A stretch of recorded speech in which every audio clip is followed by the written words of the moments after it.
Hello mga goy, welcome to my YouTube channel. This is Adunahang Ulay Sapi. Kuyawan ako mo English oy.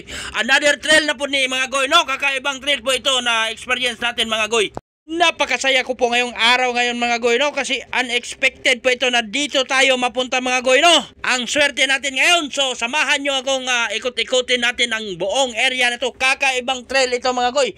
Puro po ito mga creek mga goy, no? Yan po yung mga kasama namin. At ito po yung pinaka-beautic area nila. Ikutin natin ang camera natin mga goy para makikita nyo kung gaano ka-intense ang lugar na to mga goy. Okay, welcome to Almayor Trail or Edge of the World. Ito po yung Edge of the World mga goy, no? Ito po yung briefing area dito or entrada. Andito po lahat ng mga detalye sa bulletin board nila. Bago po tayo payagang makapasok doon o makapasyal sa mga area nila, mayroon pong kunting briefing dito na area mga goy, no? Para alam natin kung anong dapat at hindi dapat gawin mga goy, no? For safety lang po sa lahat ito mga goy. So ito po yung briefing area, parking area sa mga malalaking truck. Okay mga goy, yan po yung mga pasahero natin. Umpisa na po silang papunta doon sa Beaudic, no? At ikot-ikutin na nila yung buong Edge of the World mga goy. Habang naglalakad sila, nagkasunod din tayo sa pinakahuli, no? Kasi hindi tayo pwedeng sumabay sa kanila. At kasama ko itong mga pinsan kong galing Pakistan at India mga goy. Hindi kasama ko itong driver din mga goy, no? Kasi 5 bus po kami dito.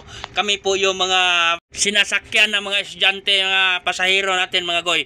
So habang naglalakad yung mga estudyante mga goy, nakasunod din kami sa kanila. Ganito kaganda ang lugar dito mga goy. At napakalalim ng area doon sa baba mga goy. Habang nandito ka at nanonood sa mga tanawing ito mga goy, ay ma-enjoy mo talaga yung sarili mo at napakaganda ang lugar na to mga goy. Kasi kakaibang adventure trail po ito mga goy. Nakakamangha ang mga tanawin at napakaganda ng mga rock formation dito mga goy. Itong titingnan natin mga goy, oh.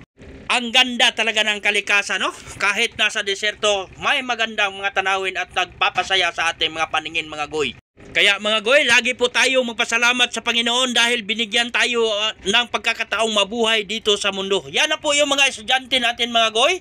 Bumaba na po sila doon sa baba. Pag andoon ka daw sa baba mga goy, makikita mo yung pinakamagandang mga rock formation mga goy, no? O parang mga bato na naka-layer po. Yan sa taas, yan po yun. Pero sad to say na hindi tayo makababa mga goy, no? Kasi yung mga estudyante natin mga goy, hindi na po tinapos yung 3 oras na trail, no? 3 oras po bago mo maikot itong area dito mga goy. So sad to say kayo mga goy, no? So sorry sa lahat kasi nabitin tayo. Ang area po dito malapit lang po sa Riyadh, mga 80 kilometers lang po. Maraming salamat sa inyong panonood. Mabuhay po tayong lahat. God bless us all.